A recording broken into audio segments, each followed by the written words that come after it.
Public ಟೈಮ್ಸ್ಗೆ ಸ್ವಾಗತ.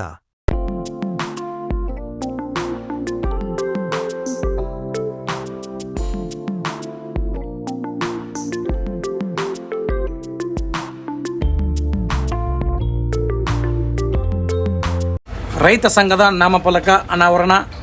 ಬಾಗಲಕೋಟೆ ಜಿಲ್ಲೆಯ ಇಲ್ಕಲದ ಎಪಿಎಂಸಿಯಲ್ಲಿ ರೈತ ಭವನದ ಮುಂದೆ ಕರ್ನಾಟಕ ರಾಜ್ಯ ರೈತ ಸಂಘ ಹಾಗೂ ಹಸಿರು ಸೇನೆಯ ಇಲ್ಕಲ್ ತಾಲೂಕು ಘಟಕದ ನೂತನ ನಾಮಫಲಕಕ್ಕೆ ಪೂಜೆ ಸಲ್ಲಿಸುವ ಮೂಲಕ ಭಾನುವಾರದಂದು ಅನಾವರಣ ಮಾಡಲಾಯಿತು. ಈ ಸಮಯದಲ್ಲಿ ಜಿಲ್ಲಾ ಉಪಾಧ್ಯಕ್ಷ ಶಶಿಕಾಂತ್ ಬಂಡ್ರಗಲ್, ರೈತ ಸಂಘದ ತಾಲೂಕು ಕಾರ್ಯಾಧ್ಯಕ್ಷ ಗುರುಗಾಣಿಗೇರ್, ರೈತ ಸಂಘದ ರಾಜ್ಯ ಪ್ರಧಾನ ಕಾರ್ಯದರ್ಶಿ ಶರಣಪ್ಪ ಮಳ್ಳಿ, ಎಂಆರ್ ಪಾಟೀಲ್, ಶಂಕರಗೌಡ ಪಾಟೀಲ್, ಬಸವನಗೌಡ ಪಾಟೀಲ್ ರೈತ ಸಂಘದ ಕುರಿತು ಮಾತನಾಡಿದರು. ನಮಸ್ಕರಿಸಿ ಇಲ್ಲಿ ನೆರೆದಿರ್ತಕ್ಕಂಥ ಎಲ್ಲ ರೈತ ಬಾಂಧವರಿಗೆ ಧನ್ಯವಾದಗಳನ್ನು ಅರ್ಪಿಸುತ್ತಾ, ಇವತ್ತಿನ ದಿವಸ ಇಲ್ಕಲ್ ತಾಲೂಕಿನ ತಾಲೂಕಾ ಘಟಕದ ಒಂದು ಬೋರ್ಡನ್ನು, ರೈತ ಸಂಘದ ಬೋರ್ಡನ್ನು ನಾವು ಇಲ್ಲಿ ಹಾಕಲಿಕ್ಕೆ ನಾವೆಲ್ಲ ಸೇರಿದ್ದೀವಿ. ನನಗೆ ಗೊತ್ತಿದ್ದ ಮಟ್ಟಿಗೆ 2011ರಲ್ಲಿ ನಮ್ಮ ಈ ಮೊದಲು ಕೂಡ ಇತ್ತು ಇಲ್ಕಲ್ಲದಲ್ಲಿ ಇಲ್ಲಂತಲ್ಲ, ಅಂದರೆ ಹುಣಗುಂದ ಮತ್ತು ಇಲ್ಕಲ್ ಎರಡೂ ತಾಲೂಕಿನ ನಡುವೆ ರೈತ ಸಂಘ ಇತ್ತು. ಯಾವಾಗ ತಾಲೂಕುಗಳು ಬೇರ್ಪಡೆ ಆದವು ಆವಾಗ 2011ರಲ್ಲಿ ನಮ್ಮ ಕರ್ನಾಟಕ ರಾಜ್ಯ ರೈತ ಸಂಘ ಇಲ್ಕಲ್ ತಾಲೂಕು ಘಟಕದ ಒಂದು ಉಜ್ವಲ ಚಾಲುವಾಯಿತು. ಮೊಟ್ಟ ಮೊದಲನೇದಾಗಿ ಹೋರಾಟ, ರೈತರಿಗೆ ವಿದ್ಯುತ್ತನ್ನು ನಿರಂತರವಾಗಿ ಗುಣಮಟ್ಟದ 3 ಫೇಸ್ ವಿದ್ಯುತ್ತನ್ನು ಕೊಡಬೇಕಂತೇಳಿ ಒಂದು ಹೋರಾಟವನ್ನು ಮಾಡಿದ್ವಿ. ಅದು ಬಹು ದೊಡ್ಡ ಯಶಸ್ವಿ ಆಯಿತು. ಎಲ್ಲ ರೈತ ಬಾಂಧವರು ಸುತ್ತಲ ಗ್ರಾಮದ ಸುಮಾರು 50,000 ಜನರು ಬಂದಿದ್ದರು. ಎಲ್ಲರೂ ಹೋಗಿ ಕೆಬಿಗೆ ಮುತ್ತಿಗೆ ಹಾಕಿ ನಮ್ಮ ವಿವಿಧ ಜಿಲ್ಲೆಗಳಿಂದ ಅಧ್ಯಕ್ಷರು, ಉಪಾಧ್ಯಕ್ಷರು ಹಾಗೂ ಕಾರ್ಯಕರ್ತರು ಎಲ್ಲರೂ ಬಂದಿದ್ದರು. ಅವತ್ತಿನ ದಿವಸ ನಮ್ಮ ಒಂದು ಬೇಡಿಕೆ ಈಡೇರಲಿಕ್ಕೆ ಮತ್ತು ನಮ್ಮ ಸಂಘಟನೆ ಗಟ್ಟಿಯಾಗಲಿಕ್ಕೆ ಇಲ್ಕಲ್ ತಾಲೂಕಿನಲ್ಲಿ ಒಂದು ಭದ್ರತೆ ಒದಗಿ ಬಂತು. ಮುಂದೆ ನಮ್ಮ ರೈತರು ಏನಾದ್ರಲ್ಲ, ಸಾಮಾನ್ಯವಾಗಿ ನಾವು ಹೋರಾಟಕ್ಕೆ ಕರೆದಾಗ ಬರೋದಲ್ಲ ಅವರು. ಇವತ್ತಿನ ಇದನ್ನು ನೋಡ್ಬೋದು ನೀವು ಎಷ್ಟು ಜನ ನಾವು ಇಲ್ಲಿ ಅದೀವಿ ಅನ್ನೋದನ್ನು. ಯಾಕಂದ್ರೆ ಅವರಿಗೆ ಅವರದೇ ಆದಂಥ ಕೆಲಸ. ನಾವು ಭಾಳಷ್ಟು ಮಂದಿಗೆ ಹೇಳಿವಿ, ಮಳೆ ಆದ ಕಾರಣದಿಂದ ರೈತರಿಗೆ ಏನೈತೆ ಈಗ ಕೆಲಸಗಳು ಹೆಚ್ಚಾಗ್ಯಾವ, ಅದರ ಸಲುವಾಗಿ ಯಾರೂ ಇಲ್ಲೇ ಬರಲಿಲ್ಲ. ಆದರೂ ಇಷ್ಟೆಲ್ಲ ಜನರು ಸೇರಿವೆ ಅಂತಂದ್ರೆ ನಮ್ಮ ಪುಣ್ಯ ಅಂತಲೇ ತಿಳ್ಕೊಳ್ತೀನಿ ನಾನು. ಯಾಕಂದ್ರೆ ರೈತರಿಗೆ ತಮ್ಮದೇ ಆದಂಥ ಕೆಲಸ, ಈ ಹೋರಾಟದ ಬಗ್ಗೆ ಅವರಿಗೆ ಬಹಳ ಮನವರಿಕೆ ಇಲ್ಲ. ಮೊದಲು ನಂಜುಂಡ ಸ್ವಾಮಿಯವರಿದ್ದಾಗ ಏನು ಒಂದು ಸಂಘಟನೆ ಇತ್ತು, ಆ ಸಂಘಟನೆ ಕಡಿಮೆ ಆಗಿದೆ. ನಾವು ಹಳ್ಳಿಗೆ ಹೋದಾಗ ಏನಂತ ರೈತರು ಅಂತಂದ್ರೆ, ಏನ್ರಿ ನೀವು ಆ ಬಣ ಈ ಬಣ ಅಂತ ಭಾಳಷ್ಟು ಬಣಗಳಾಗ್ಯಾವ, ನೀವು ಯಾವ ಬಣದಾಗ ಬರ್ತಾರೆ ಏನೋ ಗೊತ್ತಿಲ್ಲ. ನಮಗೆ ಅವಾಗ ಬಾಬಾ ಸಾಹೇಬರ ಇದ್ದವರು ಮತ್ತು ನಂಜುಂಡ ಸ್ವಾಮಿಯರು ಇದ್ದಾಗ ನಾವೆಲ್ಲ ದೆಹಲಿ ತನಕ ಹೋಗಿ ಬಂದೀವಂತ ಇನ್ನೂ ಹಳೆ ಕೆಲವು ಮಂದಿ ಹೇಳ್ತಾರೆ. ಅದನ್ನು ಕೇಳಿ ನಮಗೆ ದುಃಖ ಆಗುತ್ತೆ. ಯಾಕಂದ್ರೆ ಈಗಿನ ಬಣಗಳು ಭಾಳ ಆಗಿಬಿಟ್ಟಾವೆ. ರೈತ ಸಂಘದಲ್ಲಿ ಬಣಗಳು ಭಾಳ ಆಗ್ಯಾವ. ನಮ್ಮ ಬಣಕ್ಕೆ ನಾವು ಹೋರಾಟ ಮಾಡ್ತೀವಿ, ಅಲ್ಲಿ ಒಕ್ಕಟ್ಟು ಸಿಗೋದಿಲ್ಲ. ಅದರ ಸಲುವಾಗಿ ನಮ್ಮ ಒಂದು ಎಲ್ಲ ರೈತರ ಪ್ರಯತ್ನ ಮತ್ತು ರೈತರ ಮುಖಂಡರ ಪ್ರಯತ್ನ, ಜಿಲ್ಲಾ ಅಧ್ಯಕ್ಷರು, ಉಪಾಧ್ಯಕ್ಷರು ಇವರೆಲ್ಲ ಸೇರಿ ಒಂದೇ ಬಣ ಮಾಡಬೇಕು. ಅಂದ್ರೆ ನಮ್ಮ ಹೋರಾಟಕ್ಕೆ ಬೆಲೆ ಬರ್ತಾ, ನಂಜುಂಡ ಸ್ವಾಮಿಯವರು ಏನು ಕನಸು ಕಂಡಿದ್ರು, ನಮ್ಮ ರಾಜ್ಯದಲ್ಲಿ ನಾವು ಆಡಳಿತವನ್ನು ನಡೆಸಬೇಕು ಅಂತೇಳಿ ಒಂದು ಏನು ಕನಸು ಕಂಡಿದ್ರು, ಆ ಕನಸು ಈಡೇರಲಿಕ್ಕೆ ಅನುಕೂಲ ಆಗುತ್ತೆ ಅಂಥೇಳಿ ನಾನು ಇವತ್ತಿನ ದಿವಸ ತಮ್ಮೆಲ್ಲರಲ್ಲಿ ಹೇಳ್ತಾ ಇದ್ದೀನಿ. ಇಲ್ಲಿಗೆ ನಾನು 2 ಮಾತು ಮುಗಿಸ್ತೀನಿ. ಜೈ ಹಿಂದ್ ಕರ್ನಾಟಕ. ಇಲ್ಕಲ್ ತಾಲೂಕಿನಲ್ಲಿ ರೈತ ಸಂಘ ಹುಟ್ಟು ಬಂದ ಬಗ್ಗೆ ಜಿಲ್ಲಾ ಉಪಾಧ್ಯಕ್ಷ ಶಶಿಕಾಂತ್ ಬಂಡ್ರಗಲ್ ಅವರಿಗೆ ಧನ್ಯವಾದಗಳು.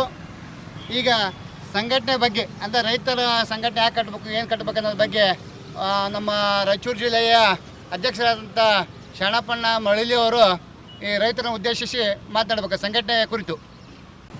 ಸಹೋದರರಾದಂಥ ಗುರುಗಾಣಿಗರ್ ಅವರು 1-2 ಮಾತುಗಳನ್ನು ಆಡಬೇಕೆಂದು ಅವರಲ್ಲಿ ವಿನಂತಿ. ಜೈ ಜವಾನ್ ಜೈ ಕಿಸಾನ್. ಭೂತಾಯಿಗೆ ನಮಸ್ಕರಿಸುತ್ತಾ, ಕಳೆದ 24 ವರ್ಷದಿಂದ ಒಂದು ಹಸಿರು ಶಾಲೆ ದೀಕ್ಷೆಯನ್ನು ನಾವು ಪಡ್ಕೊಂಡಿದ್ವಿ. ಆ ಹಸಿರು ಶಾಲೆ ದೀಕ್ಷೆಯಿಂದ ನಮ್ಮ ಹುನಗುಂದ ತಾಲೂಕು ಸಂಪೂರ್ಣ, ಅಂದರೆ ಈಗ ತಾಲೂಕುಗಳು ಬೇರೆ ಆಗ್ಯಾವ, ಅಥವಾ ಹುನಗುಂದ ಮತಕ್ಷೇತ್ರ ಸಂಪೂರ್ಣವಾಗಿ ನೀರಾವರಿ ಆಗ್ಬೇಕಂತ ಒಂದು ದೃಷ್ಟಿ ಇಟ್ಕೊಂಡು ಈ ಹೋರಾಟ ಆರಂಭ ಮಾಡೀವಿ. ಹೋರಾಟದ ಪ್ರತಿಫಲವಾಗಿ ಕಾಗದ ಪತ್ರದಾಗಾದರೂ ಸಹಿತ ಒಂದು 50% ಅಂದರೆ ಒಂದು ಅರ್ಧಕ್ಕರ್ಧ ಆ ಕೆನಲ್ದಾಗ ಅಲ್ಲಿ ಭೂಮಿ ಒಳಗಾಗಲಿ ನೀರು ಬರ್ತಾಯಿದೆ, ಆದರೆ ರೈತರ ಭೂಮಿ ಬರ್ತಾಯಿಲ್ಲ. ಆ ಸಂಘಟನಾತ್ಮಕ ಮೂಲಕವಾಗಿ ನಾವು ನಮ್ಮ ಭೂಮಿ ನೀರು ಹರಿಸುವಂಥ ಶಕ್ತಿ ಸಂಘಟನೆಯಿಂದಿದೆ. ಅದೇ ಥರನಾಗಿ ಇಲ್ಕಲ್ ತಾಲೂಕಿಗೆ ಒಂದು ಹಳ್ಳಿ ಕೂಡ ಆ ಯೋಜನೆ ಇಲ್ಲ.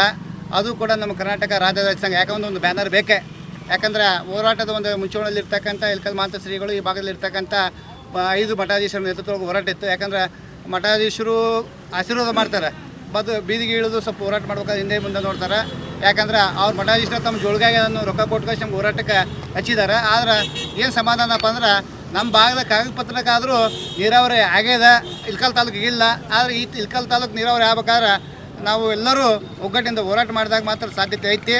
ಅದೇ ಥರನಾಗಿ ನಮ್ಮ ಈ ಭಾಗದಲ್ಲಿ ಪ್ರತಿಯೊಬ್ಬರು ರೈತರು ಸರ್ಕಾರ ಸೌಲಭ್ಯಗಳನ್ನು ಪಡಬೇಕಾದ್ರೆ ವೈಯಕ್ತಿಕವಾಗಿ ಅನ್ನೋಕ್ಕಿಂತ ನಾವು ಹಳ್ಳಿ ಪದ್ಧತಿ ಮೊದಲ ಮುಯ್ಯಕಲ್ಲ ಅಂತೇಳಿ ನಮ್ಮ ಮೂಲಕ ನೀ ಬಾ ನಿಮ್ಮ ಮೂಲಕ ನಾವು ಬರ್ತೀವಿ ಅಂತೇಳಿ ಇದು ಸಂಘಟನೆ ಯಾರು ವೈಯಕ್ತಿಕ ಸ್ವತ್ತವಲ್ಲ. ಪ್ರತಿಯೊಬ್ಬರು ರೈತರು ಒಬ್ಬ ಗಂಧ ಆಯ್ತಾ 4 ಮಂದಿ ಹೋಗ್ಬೇಕು, ಅವು 4 ಮಂದಿ ಒಳಗೆ ಮತ್ತೊಬ್ಬ ಅಂತ ಆ 4 ಮಂದಿ ಅಲ್ಲಿ ಹೋಗ್ಬೇಕು, 4 ಮಂದಿಗೆ 8 ಮಂದಿ ಹಾಕು, 8 ಮಂದಿಗೆ 16 ಮಂದಿ ಹಾಕು. ಈ ಥರ ಹೋರಾಟ ಮಾಡಿದಾಗ ಮಾತ್ರ ನಮ್ಮ ಹೋರಾಟಕ್ಕೆ ಬೆಲೆ ಸಿಗುತ್ತಾ, ಫಲ ಸಿಗುತ್ತೆ ಅಂತೇಳಿ ಈ ಸಂದರ್ಭದೊಳಗೆ ಮಾತನಾಡಲು ಅವಕಾಶ ಕೊಡುವಂಥ ರೈತ ಪದಾಧಿಕಾರಿಗಳಿಗೂ ಧನ್ಯವಾದಗಳು. ಇವತ್ತು ಕರ್ನಾಟಕ ರಾಜ್ಯ ರೈತ ಸಂಘ ಹುಟ್ಟಬೇಕಾಯ್ತಪ್ಪ ಅಂದ್ರೆ ಕಾರಣ ಇಷ್ಟೇ. ಈಗಾಗಲೇ ಬಂಡರ್ಗಲ್ ಸರ್ ಅವರು ಹೇಳಿದರು, ಈ ನವಲಗುಂದ ನರಗುಂದದಲ್ಲಿ 1980ರಲ್ಲಿ ಏನು ಡ್ಯಾಮನ್ನು ನಾವು ಕಟ್ತೀವಿ, ಮೊದಲೇ ಕಂದಾಯ ಕಟ್ಟ್ರ ಅಂತ ಹೇಳಿ ಕೇಳಿಸಿ ಸರ್ಕಾರ ಹೇಳಿದಾಗ ಕಂದಾಯ ಕಟ್ಟಕ್ಕೆ ಆಗಲ್ಲ ನಮ್ಮಿಂದ, ಯಾಕಂದರೆ ನೀವು ಡ್ಯಾಮ ಕಟ್ಟಿಲ್ಲ ಕಂದಾಯ ಕಟ್ಟಕ್ಕೆ ಆಗಲ್ಲ ಅಂತ ಅಂದ್ಕಾಸಿ ಅಲ್ಲಿ ರೈತರು ಧರಣಿ ಕುಂತಾಗ ಅದು ರೈತರ ಮೇಲೆ ಗೋಲಿಬಾರ್ ನಡೀತು. ಆ ಗೋಲಿಬಾರ್ನಲ್ಲಿ 150ಕ್ಕೂ ಅಧಿಕ ಜನ ಹುತಾತ್ಮರಾದರು. ಆಗ ಇದನ್ನು ಕಂಡ ಪ್ರೊಫೆಸರ್ MD ನಂಜುಂಡಸ್ವಾಮಿ ಅವರು ಆ ಸಂದರ್ಭದಲ್ಲಿ ವಿದೇಶಿಯ ಕಾನೂನು ಪ್ರಾಧ್ಯಾಪಕರಾಗಿದ್ದರು ಮತ್ತು ಇಲ್ಲಿ ಕೂಡ ಕಾನೂನು ಪ್ರಾಧ್ಯಾಪಕರಾಗಿದ್ದರು. ಅವರು ರೈತರಿಗೆ ಈ ಥರ ಅನ್ಯಾಯ ಆದರೆ ಹೆಂಗಂತೇಳಿ ಅವತ್ತೇ ಸಂಘಟನೆಯನ್ನು ಹುಟ್ಟಾಕಿರೋದು 1980ರಲ್ಲಿ. ಅಲ್ಲಿಂದ ಇಲ್ಲಿವರೆಗೂ ಅವರು ಹೋರಾಟ ಮಾಡ್ಕೊಂತ ಬಂದರು. ಅವರು ಹೋದರು, ರಮೇಶ್ ಗಡ್ದಣ್ಣವ್ರು ಹೋದರು, ಪುಟ್ಟಣ್ಣಯ್ಯನವ್ರು ಹೋದರು, ಎಲ್ಲರೂ ಹೋದ್ರು. ಆದರೆ ರೈತರಿಗೆ ನ್ಯಾಯ ಸಿಕ್ಕಿಲ್ಲ. ಹೆಂಗೆ ಸಿಕ್ಕಿಲ್ಲ ನ್ಯಾಯಪ್ಪ ಅಂತಂದ್ರೆ ಪ್ರತಿ ಅರ್ಧ ಗಂಟೆಗೆ ಒಬ್ಬ ರೈತ ಆತ್ಮಹತ್ಯೆ ಮಾಡ್ಕೊಂತಾನೆ ಇವತ್ತು ಸಾಲ ಬಾರಿ ತಳ್ಳಾರದೆ. 1960ನೇ ಇಸ್ವಿಯಲ್ಲಿ ಹಸಿರು ಕ್ರಾಂತಿ ಅಂತೇಳಿ ನಮ್ಮ ದೇಶದಲ್ಲಿ ಪ್ರಾರಂಭ ಮಾಡಿದರು. ಹಸಿರು ಕ್ರಾಂತಿ ಪ್ರಾರಂಭ ಮಾಡೋಕ್ಕಾದ್ರೆ ಕಾರಣ ಇಷ್ಟೇ, ಆಗಿನ ಜನಸಂಖ್ಯೆಗೆ ಅನುಗುಣವಾಗಿ ಆಹಾರ ಧಾನ್ಯ ಇದ್ದಿಲ್ಲ, ಆಹಾರ ಧಾನ್ಯದ ಕೊರತೆ ಇತ್ತು. ಅವಾಗ ಜನಸಂಖ್ಯೆ ಕೇವಲ 35 ಕೋಟಿ, ಅವತ್ತು 50 ಮಿಲಿಯನ್ ಟನ್ ಆಹಾರ ಧಾನ್ಯ ಉತ್ಪತ್ತಿ ಆಗ್ತದೆ. ಆದರೆ ಇವತ್ತು 285 ಮಿಲಿಯನ್ ಟನ್ ಆಹಾರ ಧಾನ್ಯ ಉತ್ಪತ್ತಿ ಆಗ್ತಾ ಇದೆ. ಆದರೂ ಆತ್ಮಹತ್ಯೆ ಆಗ್ತಾ ಇದ್ದೇವೆ. ಅವಾಗ ಏನು ಮಾಡಿದರು, ಹಸಿರು ಕ್ರಾಂತಿ ಅಂತೇಳಿ ಕಾಸಿ ವಿದೇಶಿಯ ವಿಶ್ವದ ಹಸಿರು ಕ್ರಾಂತಿಯ ಪಿತಾಮಹ ಅಂತೇಳಿ ನಾರ್ಮನ್ ಬೋರ್ಲಾಗ್ ಅಂತೇಳಿ ಅಮೆರಿಕದವರು, ಅವರು ಹಸಿರು ಕ್ರಾಂತಿ ಅಧಿಕಾರರು, ಅವ್ರನ್ನ ನಮ್ಮ ದೇಶಕ್ಕೆ ಕರೆಸಿ ಈಗ ನಮ್ಮ ಏನೇನು ಮಾಡೋಕೆ ನಾವು ಹಸುವಿನಿಂದ ನಮ್ಮ ದೇಶನ ಪಾರು ಮಾಡಬೇಕಾದ್ರೆ ಏನು ಮಾಡ್ಬೇಕು ಹೇಳಂತ ಅವ್ರನ್ನ ಸಲಹೆ ಕೇಳ್ಕೊಂಡಾಗ ಅವ್ರು ಹೇಳಿದರು, ನೀವು ದೇಶೀಯ ತಳಿ ಬೀಜಗಳು ಏನು ತಲಾಂತರ ಬಂದ ಬೀಜಗಳು, ಗಿಳಿಜೋಳ ಆಗಿರ್ಬೋದು, ಜವರತ್ತಿ ಆಗಿರ್ಬೋದು, ಪಂಡ್ರಾಪರತ್ತಿ ಆಗಿರ್ಬೋದು, ಮನೆ ಬೀಜ ತೊಗರಿ ಆಗಿರ್ಬೋದು, ಎಲ್ಲ ಸಜ್ಜಿ ಜೋಳ ಎಲ್ಲ ಪ್ರತಿಯೊಂದು ಬೆಳೆಗಳನ್ನು ನೀವು ಬೀಜಗಳನ್ನು ಬದಲಿ ಮಾಡಿರಿ, ಹೈಬ್ರಿಡ್ ತಳಿ ಬೀಜಗಳನ್ನು ಬಿತ್ತನೆ ಮಾಡಿರಿ, ಮತ್ತು ತಿಪ್ಪೆ ಗೊಬ್ಬರ ಬಳಕೆ ಮಾಡೋದಕ್ಕಿಂತ ಜಾಸ್ತಿ ಆಗಿ ರಾಸಾಯನಿಕ ಗೊಬ್ಬರ ಕ್ರಿಮಿನಾಶಕ ಔಷಧ ಬಳಕೆ ಮಾಡಿರಿ, ಮತ್ತು ಎತ್ತಿನ ಗಾಡಿಗಿಂತ ಟ್ಯಾಕ್ಟ್ರಿ ಯಂತ್ರೋಪಕರಣಗಳನ್ನು ಬಳಕೆ ಮಾಡಿರಿ ಅಂತ ಹೇಳಿದರು. ಹಾಗಾಗಿ ನೀರಾವರಿಗೆ ಒತ್ತು ಕೊಡ್ರಿ ಅಂತ ಹೇಳಿದ್ರು. ಎಲ್ಲ ಸೌಲಭ್ಯವನ್ನು ಸಿಕ್ತಿ, ಆದರೆ ಬೆಳೆದ ಉತ್ಪನ್ನಗಳಿಗೆ ಬೆಲ್ಲಿಟಿ ಸಿಗಲಿಲ್ಲ. ಬೆಲ್ಲಿಟಿ ಸಿಗಲಾರ ಕಾರಣ ರೈತರ ಆತ್ಮಹತ್ಯೆಗಳು ಜಾಸ್ತಿ ಆದವು. ಹಾಗಾಗಿ ಅಲ್ಲೇನು ಮಾಡಿದ್ರು, ಆ ಸಂದರ್ಭದಲ್ಲಿ ಡಾಕ್ಟರ್ MS ಸ್ವಾಮಿನಾಥನ್ ಅವರು ಹಸಿರು ಕ್ರಾಂತಿ ಅಧ್ಯಕ್ಷರಾದರು 1965ರಲ್ಲಿ. ಆಗಿಂದ ಹಸಿರು ಕ್ರಾಂತಿ ಆಯಿತು, ಆಹಾರ ಉತ್ಪಾದನೆ ಜಾಸ್ತಿ ಆಯಿತು, ಆದರೆ ಆತ್ಮಹತ್ಯೆಗಳು ಜಾಸ್ತಿ ಆದವು, ಸಾಲ ಭಾರ ಜಾಸ್ತಿ ಆಯಿತು. ಅಂದರೆ ಆಹಾರ ಉತ್ಪಾದನೆ ಜಾಸ್ತಿ ಆದಮೇಲೆ 6 ಪಟ್ಟು ಜಾಸ್ತಿ ಆದಮೇಲೆ 6 ಪಟ್ಟು ನಾವು ಶ್ರೀಮಂತರಾಗಬೇಕಾಗಿತ್ತು ಆಗಿನಕ್ಕಿಂತ. ಅವಾಗ ರೈತರ ಆತ್ಮಹತ್ಯೆ ಇದ್ದಿಲ್ಲ, ಈಗ ರೈತರ ಆತ್ಮಹತ್ಯೆಗಳು ಜಾಸ್ತಿ ಆದವು. ಹಾಗಾಗಿ ಅವ್ರೇನು ಮಾಡಿದರು, 2002ರಲ್ಲಿ ಸರ್ಕಾರದ ವಿರುದ್ಧ, ಕೇಂದ್ರ ಸರ್ಕಾರದ ವಿರುದ್ಧ ವಿದರ್ಭಕ್ಕೆ ಬಂದು ಇಲ್ಲ ರೈತರ ಆತ್ಮಹತ್ಯೆ ಜಾಸ್ತಿ ಆಗ್ಯಾವ, ಇದಕ್ಕೆ ಅಧ್ಯಕ್ಷ ನಾವಾಗಿವಿ, ಈ ಶಾಪ ನಮಗೆ ತಟ್ಟುತ್ತಂದ ಮೇಲೆ ಆಗಿನ ಕೇಂದ್ರ ಸರ್ಕಾರದ ಮಂತ್ರಿಗಳು, ಪ್ರಧಾನಮಂತ್ರಿಗಳು ಮತ್ತು ಕೃಷಿ ಮಂತ್ರಿಗಳು, ಇಲ್ಲಪ್ಪ ನಿನ್ನ ನೇತೃತ್ವದಲ್ಲಿ ನಿನ್ನ ಅಧ್ಯಕ್ಷತೆಯಲ್ಲಿ ಒಂದು ಸಮಿತಿಯನ್ನು ರಚನೆ ಮಾಡಿಕೊಂಡು ಕಾಸಿ ವರದಿಯನ್ನು ಕೊಡ ಅಂತ ಹೇಳಿದರು. ವರದಿಯನ್ನು ಕೊಡ ಅಂತಂದ ಮೇಲೆ ಇವರು ಅಧ್ಯಕ್ಷತೆಯಲ್ಲಿ 2004ರಲ್ಲಿ ಏಪ್ರಿಲ್ ತಿಂಗಳಲ್ಲಿ ಮೊದಲೇನೇ ವರದಿಯನ್ನು ಕೊಡ್ತಾರೆ. ಇಲ್ಲ ಇನ್ನೂ ಸ್ವಲ್ಪ ಇದಕ್ಕೆ ಖರ್ಚು ವೆಚ್ಚ ನಾವು ಸರ್ಕಾರ ಜಾಸ್ತಿ ಭರಿಸಬೇಕಾಗುತ್ತೆ, ಇನ್ನು ಸ್ವಲ್ಪ ನುಡಿಕೆಂಬ ಅಂತ ಹೇಳಿದ್ರು, ಕಂಜೂಸ್ ಮಾಡಿಕೆಂಬ ಅಂತ ಹೇಳಿದ್ರಿಂದ 2005 ಮತ್ತು 2005ರಲ್ಲಿ 2 ವರದಿಗಳನ್ನು ಕೊಡ್ತಾರೆ. 2006 ಏಪ್ರಿಲ್ನಲ್ಲಿ 4ನೇ ವರದಿಯನ್ನು ಕೊಡ್ತಾರೆ. 2006 4/10/2006ರಂದು 5ನೇ ವರದಿ ಅಂತಿಮ ವರದಿಯನ್ನು ಕೊಡ್ತಾರೆ. ಇಲ್ಲಿಗೆ ವರದಿ ಕೊಟ್ಟು ಕಾಸಿ 20 ವರ್ಷ ಬಂತು, ಇವತ್ತಿಗೆ ಆ ವರದಿ ಬಿಡುಗಡೆ ಆಗಿಲ್ಲ. ಅಂದರೆ ಈ ವರದಿಯಲ್ಲಿ ಏನಿದೆ ಅಂತ ನೀವು ವಿಚಾರ ಮಾಡಿರ್ಬೋದು. ಈ ವರದಿಯಲ್ಲಿ ಏನಿದೆ ಅಂತಾರೆ, ರೈತರ ಏನು ಹೊಲಗಳಿಗೆ ಗೊಬ್ಬರ, ಬೀಜ, ನಾವು ಗಳೆ ಹೊಡಿತೀವಿ, ಕೂಲಿ ಆಳು ಎಲ್ಲ ಸೇರಿ ಒಂದು ಭಾಗದ ಖರ್ಚನ್ನು ಸೇರಿಸಬೇಕು. ಮತ್ತು ಎರಡನೇದ್ದು FL ಅಂತೇಳಿ ಅಂದರೆ ಫ್ಯಾಮಿಲಿ ಲೇಬರ್ ಮತ್ತು ಸ್ವತ್ತಿನ ಬಂಡವಾಳ. ಈ ಫ್ಯಾಮಿಲಿ ಲೇಬರ್ ಅಂದ್ರೆ ಏನು, ಮನೆಯ ಕೂಲಿ ಮನೆಯವ್ರೇನು ಮ್ಯಾನೇಜ್ಮೆಂಟ್ ಮಾಡ್ತಾರ ಭೂಮಿಯಾಗ ಅವ್ರ ಕೂಲಿಯನ್ನು ಸಿವಿಲ್ ಇಂಜಿನಿಯರ್ ವೇತನಕ್ಕೆ ಸರಿಸಮಾನವಾಗಿ ಕೂಲಿಯನ್ನು ಹಾಕಿ ಖರ್ಚಿನೊಳಗೆ ಸೇರಿಸಬೇಕು. ಮತ್ತು ಸ್ವತ್ತಿನ ಬಂಡವಾಳ ಅಂದ್ರೆ ಮೂಲ ಬಂಡವಾಳ, ಸ್ವತ್ತಿನ ಬಂಡವಾಳ ಅಂದ್ರೆ ಆ ಜಮೀನಿಗೆ ಲೀಸ್ ಇದ್ರೆ ಲೀಸ್ ತಗೋಬೇಕು, ಇಲ್ಲಾಂದ್ರೆ ಕನಿಷ್ಠ ಇಂಟ್ರೆಸ್ಟ್ ಸೇರಿಸಿ ಆ ಜಮೀನಿಗೆ ಹಾಕಬೇಕು, ಅದು ಖರ್ಚಿನೊಳಗೆ ಸೇರಿಸ್ಬೇಕು. ಮತ್ತು ಹೊಲದಲ್ಲಿಂದ ಕಣ ಮಾಡಿದ ಹೊಲದಲ್ಲಿಂದ ಮನೆ ತರೋದಾಗಿರ್ಬೋದು, ಇಲ್ಲ FMC ತರೋದಾಗಿರ್ಬೋದು, ಗೋಡಂಬಿಗೆ ಹಚ್ಚೋದಾಗಿರ್ಬೋದು, ಎಲ್ಲ ಖರ್ಚನ್ನು ಸೇರಿಸಿ ಎಲ್ಲ ಖರ್ಚು ಒಟ್ಟುಗೂಡಿಂದ ಅದಕ್ಕೆ 50% ಲಾಭ ಸೇರಿಸ್ಬೇಕು ಅಂತ ಹೇಳಿದ್ರು ಅವರು. 50% ಲಾಭ ಸೇರಿಸಿಂದ 2ರಿಂದ ಗುಣಿಸ್ರು ಅಂತ ಹೇಳಿದ್ರು. ಆಗ ಬೆಲೆ ಕೊಟ್ರ ಹಿಂದೆ ನಾವೇನು ಬೆಳೆ ಬೆಳಿತಿದ್ವಲ್ಲ, ಜೋಳ 2 ಚೀಲ ಜೋಳ ಮಾರಿ ಅಂತೇಳಿ ಬಂಗಾರ ತರ್ತಿದ್ವಲ್ಲ, ಇವತ್ತು 6 ರೇಟ್ ಬರ್ತೈತೆ. ಇವತ್ತು ಏನೈತಿ ಬಂಗಾರ ರೇಟ್ ಏನೈತಿ ಹೇಳ್ರಿ, ಇವತ್ತು ₹1,00,000 ಐತೆ. 2 ಚೀಲ ಜೋಳ ಮಾರಿದ್ರೆ 50,000 ಜೋಳ ಮಾರಬೇಕಾಗಿತ್ತು. ಆ ದರ ಇವತ್ತು ಏನಾರ ಬಂದ್ರೆ ರೈತರ ಆತ್ಮಹತ್ಯೆಗಳು ನಿಲ್ತಾವ. ಹಾಗಾಗಿ ಎಲ್ಲರೂ ಇವತ್ತು ನಾವು ಡಾಕ್ಟರ್ MS ಸ್ವಾಮಿನಾಥನ್ ವರದಿ ಜಾರಿ ಹೋರಾಟಕ್ಕೆ ಸಿದ್ಧರಾಗಬೇಕಂತೇಳಿ ಈ ಮೂಲಕ ಹೇಳ್ತಾ ನನ್ನ ಮಾತುಗಳಿಗೆ ವಿರಾಮವನ್ನು ಕೊಡ್ತಾ ಇದ್ದೇನೆ. ಜೈ ಹಿಂದ್, ಜೈ ಭಾರತ. ಈಗ ತಾನೇ ರೈತರ ವಿಷಯದ ಕುರಿತು ಮಾತನಾಡಿದಂಥ ಹಿರಿಯರಾದಂಥ ಶಂಕರಗೌಡ ಪಾಟೀಲ್ ಅವರಿಗೆ ನಮ್ಮ ರೈತ ಬಳಗದ ರೈತ ಸಂಘಟನೆ ಪರವಾಗಿ ಧನ್ಯವಾದಗಳನ್ನು ತಿಳಿಸುತ್ತಾ, ಈ ಒಂದು ಇಳಕಲ್ ತಾಲೂಕು ರೈತ ಸಂಘಟನೆಯ ಅಧ್ಯಕ್ಷರಾದಂಥ ಮೊಹಸಿನ್ ನದಾಫ್ ಅವರಿಗೂ ಕೂಡ ಅವರ ಅಧ್ಯಕ್ಷತೆಯಲ್ಲಿ ಒಂದು ಕಾರ್ಯಕ್ರಮ ನಡೀತಾ ಇದೆ.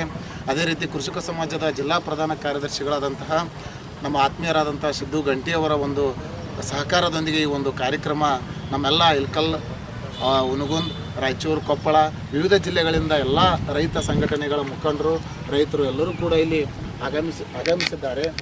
ಈ ಒಂದು ರೈತ ಸಂಘಟನೆಯ ಕುರಿತು ಇವತ್ತು ಇಲ್ಲಿಯ ಒಂದು ಪರಿಸ್ಥಿತಿಯ ಕುರಿತು ನಮ್ಮ ರೈತ ಮುಖಂಡರು ಹಾಗೂ ಸಮಾಜ ಸೇವಕರಾದಂಥ MR ಪಾಟೀಲ್ ಅವರು ಒಂದೆರಡು ಮಾತುಗಳನ್ನು ಹೇಳಬೇಕೆಂದು ಅವರಲ್ಲಿ ಮತ್ತೆ ರೈತ ಸಂಘಟನೆ ಬಂತು.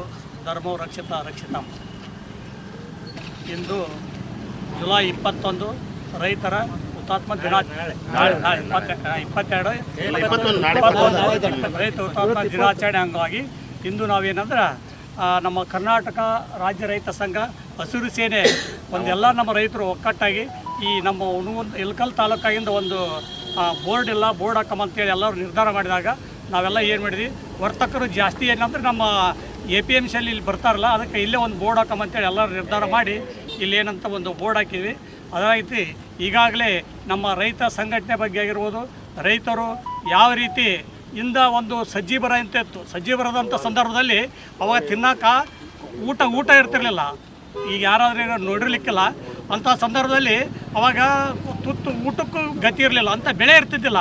ಆದರೆ ಇಂದಿನ ದಿನಮಾನಗಳಲ್ಲಿ ಸಾಕಷ್ಟು ಬೆಳೆ ಬರುತ್ತೆ.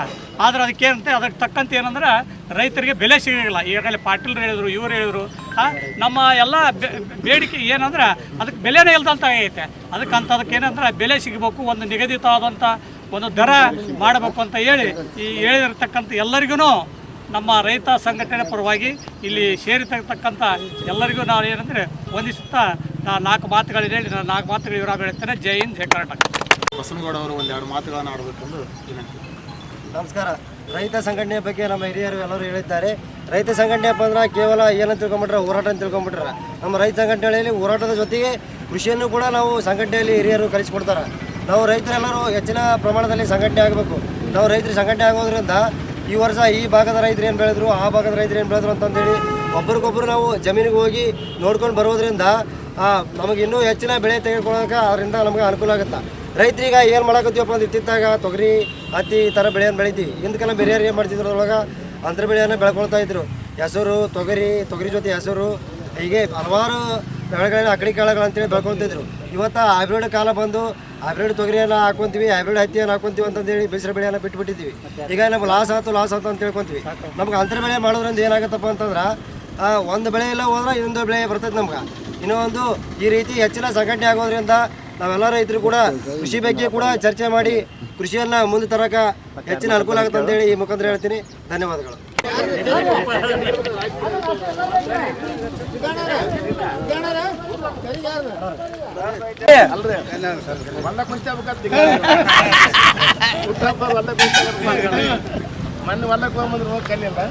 ಸರ ಪೊಲೀಸರ ಬರ್ರಿ. ಅಲ್ಲ ಈ ಕಡೆ ಫೋಟೋ ಏನು ಬಿಡ, ವಿಶೇಷವಾಗಿ ಹುಟ್ಟುಹಬ್ಬದ ಆರ್ಥಿಕ ಶುಭಾಶಯ. ಹುಟ್ಟುಹಬ್ಬ ಇನ್ನಷ್ಟು ಸುದ್ದಿಗಳನ್ನು ನೋಡಲು ಪಬ್ಲಿಕ್ ಟೈಮ್ಸ್ ಸಬ್ಸ್ಕ್ರೈಬ್ ಮಾಡಿ ಬೆಲ್ ಬಟನ್ ಒತ್ತಿ.